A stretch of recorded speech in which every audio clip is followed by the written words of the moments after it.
Bonjour.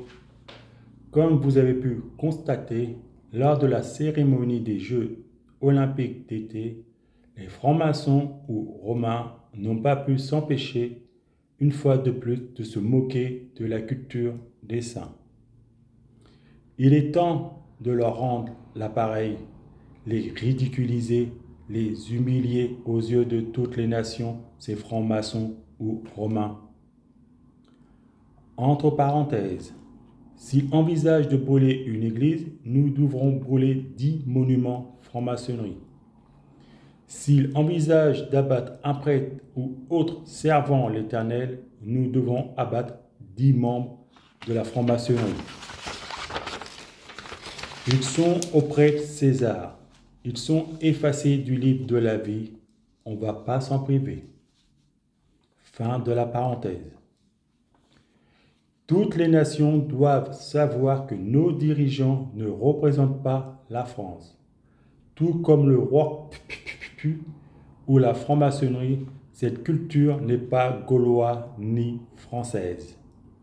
À plus de forte raison, ils n'ont pas à parler au nom des Français.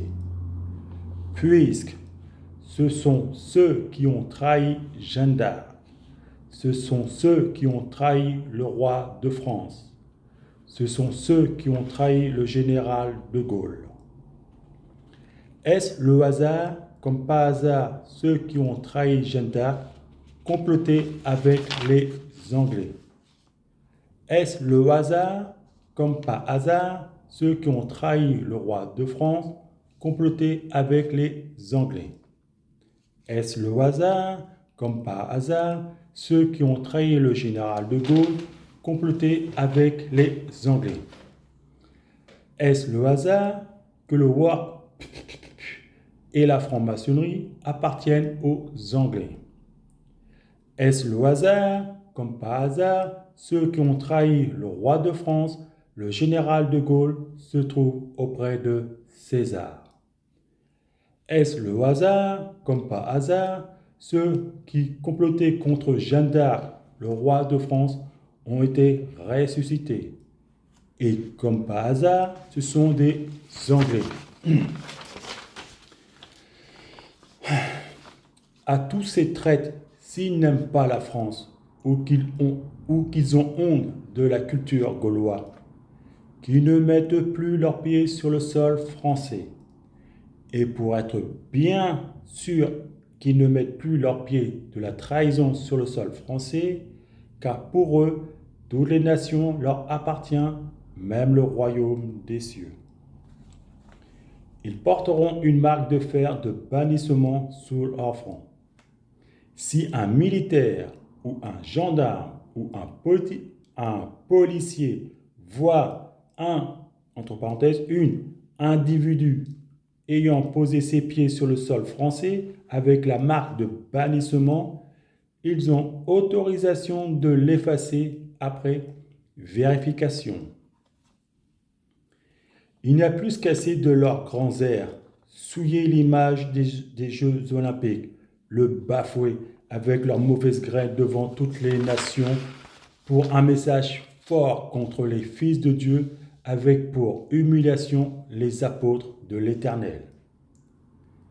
S'ils étaient des géants comme ils se prétendent, l'Éternel les aurait appelés, choisis, tout comme moi, ou tout comme ce jeune homme à Orléans pour la fête de Jeanne d'Arc.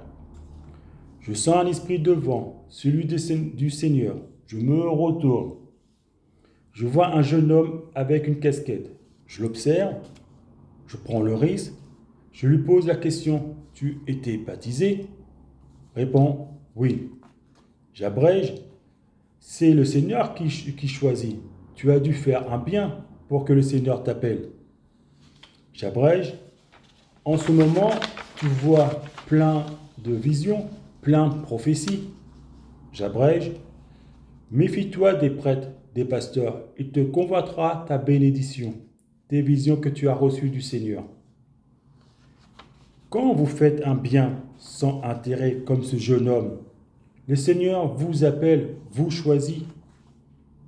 Si vous avez compris ces choses-là, ces personnes qui parle du bien ou fait le bien devant vous, vous pouvez être sûr et certain, c'est un hypocrite comme ses confrères maçonnerie. C'est par intérêt. Et surtout, n'oubliez pas que Dieu existe.